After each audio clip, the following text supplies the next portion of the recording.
welcome to my class. But before we start, please subscribe, like, and share.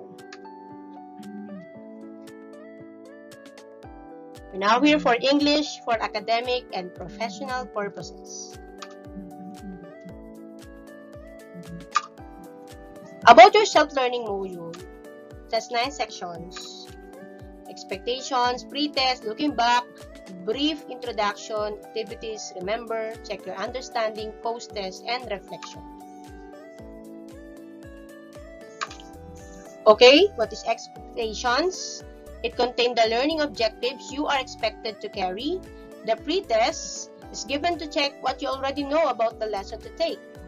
Looking back connects the current lesson with the previous lesson by going over the concept you learned previously. Brief introduction. Present an overview of the topic or content of the module concisely.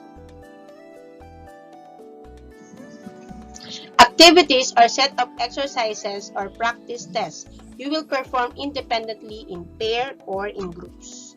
Check your understanding is an enrichment activity to measure how you learned from the topic. Post-test evaluates your level of mastery in achieving the learning objectives. It validates the concept you learned and provides more opportunities to deepen your learning. Reflection is an activity that gives you a chance to think of your skills, knowledge gained that can be transferred into real-life concern or situations.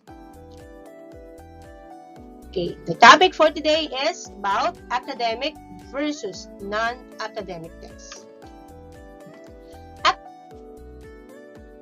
Academic versus non-academic, what's the difference between the two?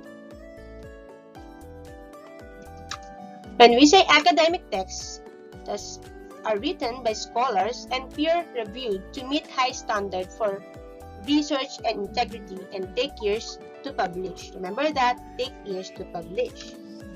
Authors cite all sources in the article and do not take other ideas as their own. That is, there is a list of references containing where the author acquired the information being used in the article. Also, the language used should be formal and must contain words and terms specific to the field. The author's name should be present and their credential to certify their being scholar.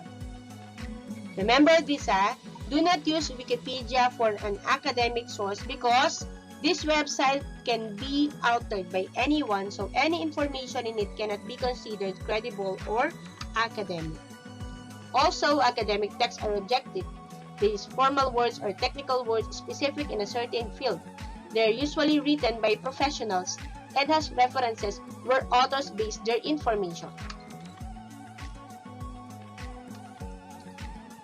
Again, to summarize, academic texts are objective, written by professionals, often take years to publish, use formal words and jargons. These kinds of texts usually include a list of references, and the main purpose is to inform and persuade. How about non-academic texts? Are written for the mass public and are published quickly. Okay, remember this. In non-academic, it is published quickly. How about in academic? Like what I said a while ago? Yes, it takes years to publish. In non-academic, publish quickly. So that is the difference between the two. Since it can be written by anyone, the language is informal, casual, and may contain slang. Okay, in non-academic, written by anyone. How about in academic texts?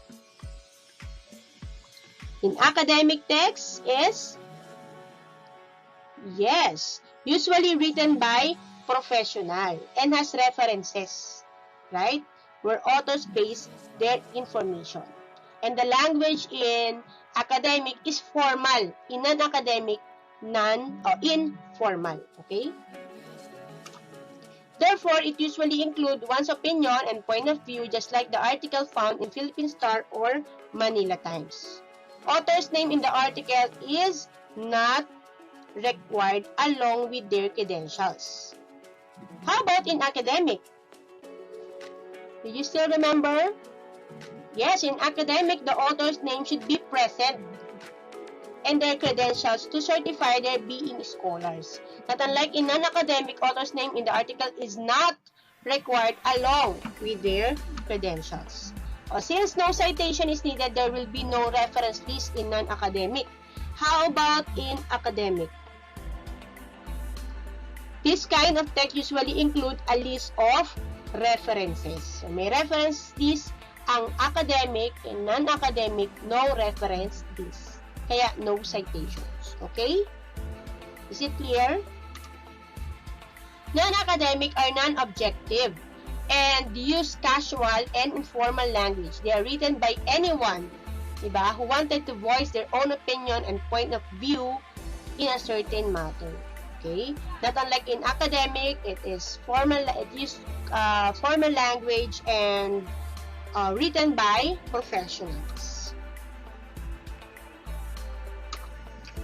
Okay, to summarize, non-academic are subjective, written for the mass public, published quickly and can be written by anyone. Authors use casual, informal language, and the main purpose is to entertain.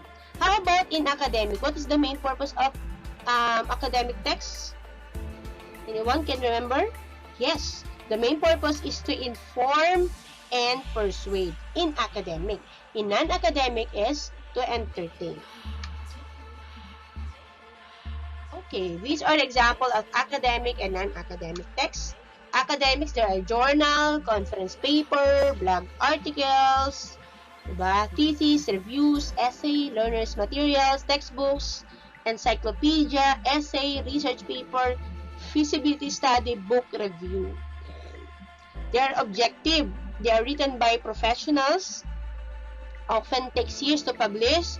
They use formal words and jargon. These kinds of text usually include a list of references, and the main purpose of this is to inform and persuade.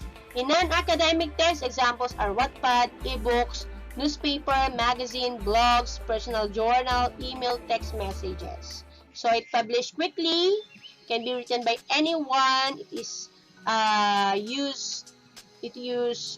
informal language, can use informal language, and do not use list of references. Okay? And how about the middle circle there? What is the similarities between the two? Yes, they are both forms of writing. Okay, do you now have the clear idea of the difference between an academic and non-academic text? Hope the lesson is very clear. So